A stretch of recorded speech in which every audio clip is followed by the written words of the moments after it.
Hey everyone, welcome back to the channel. This is episode 137 of my brand new Comics Haul series where I show you guys all the new books that I pick up at my LCS every week.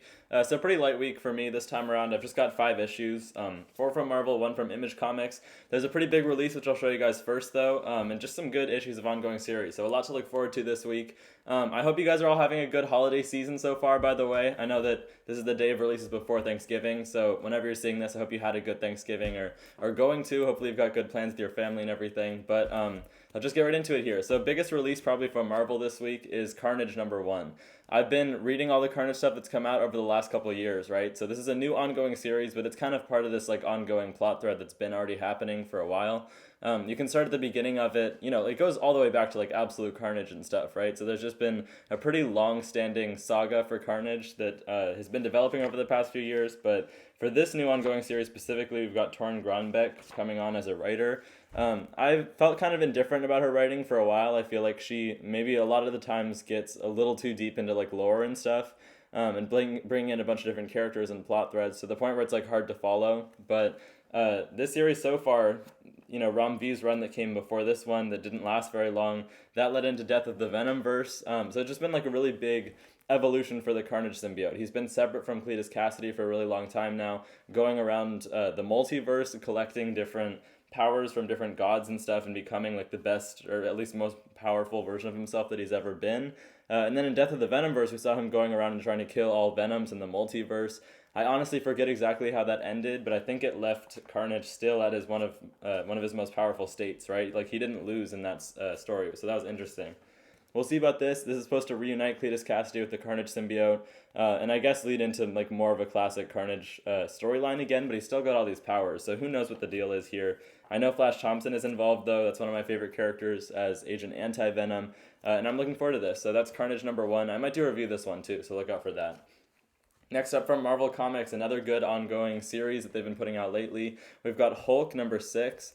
So this is an ongoing, Philip Kennedy Johnson writing it as the new ongoing writer. Nick Klein on art. We've got Klein doing this issue, actually. He's coming back on. There was guest art for the last story arc that had to do with Man-Thing. There's been some really good like body horror in this series. It's similar to Immortal Hulk in a lot of ways. It's definitely a big step towards Immortal Hulk compared to Donny Cates' run before this one, but it also picks up the pieces from that and does a good job like transitioning into this new story that we've got now.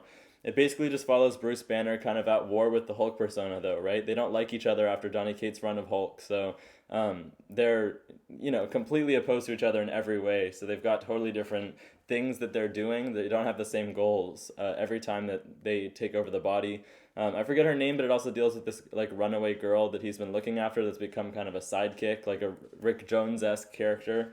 And great artwork. It has to do with this like overlying threat of these monsters coming back in the Marvel Universe and there being some like mother of horrors that's been hunting Bruce Banner this whole time. Okay, crazy splash page here. They really take the time to like go out of the way to show crazy transformations and stuff and giving Nick Klein some room to let his artwork shine. So I'm liking that one so far. Next up, though, we've got a Fall of X tie-in. This is Immortal X-Men #17. I'm just grabbing this one, X-Men and Uncanny Avengers. That's like my total coverage of Fall of X so far. I know they're putting out a lot of other miniseries and issues of ongoing series that are tying in. But honestly, I've been getting a pretty complete story out of just those 3 series. I think those are like the main storyline ones that you should be picking up. And this, I think, is like the penultimate issue of this actual series. But they're going to be relaunching as, I think, what's it called? Like X-Men Forever, maybe? I'm forgetting. They've been announcing a lot of new tie-ins for Fall of X for kind of like the second phase of the event that they're doing with the Fall of the House of X and Fall of Powers of X miniseries that are like telling a combined story just like the original House of X and Powers of X did. So like long Fall of X, I'll say that much, right? They're like, I guess marketing this as the end of the Krakoan age, and I'm sure it actually will be because people are a little bit tired of it. They want something new. But they're taking 10 months now, almost a whole year to get through this whole Fall of X event. So they really are drawing out the Krakoan age as much as they can. But yeah, I wasn't reading X-Men stuff before I got back into it with the Hellfire Gala one-shot and started reading again for Fall of X, and I've honestly been enjoying it. I like what they're doing here, putting the mutants back at kind of a underdog position and having to fight this bigger threat because they were on top for so long, right? Next up, though, the last issue I got from Marvel. This one is Moon Knight City of the Dead, number 5. This is the last issue of this series. It's just been kind of a tie-in to the main Moon Knight series. Not at all necessary reading, though. You can just continue reading Jed MacKay's Moon Knight without having to pick this up. But it's been good enough. David Pepose is the writer here. I think he's pretty new to Marvel, at least. I'm not sure about comics in general. The artwork has been pretty solid. It is, I will say, like, kind of high stakes. I'm sure that none of the things going on in the series are going to have very many long-lasting effects, because it's just kind of a tie-in series, just because probably Moon Knight was selling well, so they wanted to add another title. But yeah, it has to do with Mark Spector going to the City of the Dead to retrieve the soul of this kid that he's protecting, above ground in the real world at the Midnight Mission. But it's ended up involving his dead brother, Jackal Knight, I think is his name, and just like a lot of old Moon Knight villains and stuff, as well as this character who was adapted from the Moon Knight show, the Scarlet Seraph. So a lot going on in the series, a lot of new characters and stuff, but I think it's handled pretty well. And I'm excited to see how it ends. Good artwork and everything. So it is a recommendation from me, but like I said, not at all necessary reading. I think it's not quite as good as Jed MacKay's Moon Knight run, because that's hard to beat. But the last issue I picked up this week is from Image Comics. We got Void Rivals. This is number 6. This series has been going for a while now. We've only got one other Energon Universe title so far, and that's Transformers. But I think next month they're starting that new Duke series for the G.I. Joe side of things, and then there's also some more G.I. Joe stuff coming out soon. I'm not really loving Transformers. Honestly, I just read the second issue recently, and I feel like they're not really giving it...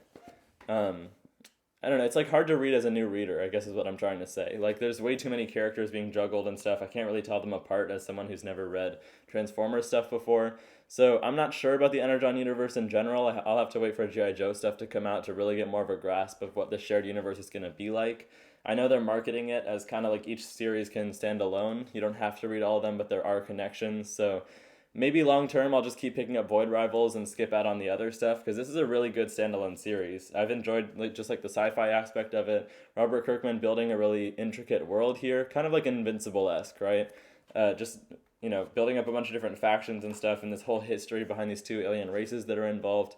It's just well written. I really like it. Good characters and everything. So even if I don't pick up Energon Universe stuff in general, I definitely will keep on going with Void Rivals, because that really sets itself apart from Transformers and G.I. Joe, right?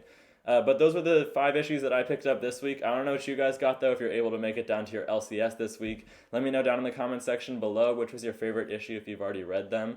And that's about it from me, so I'll see you guys next week. Thanks for watching. Bye, guys.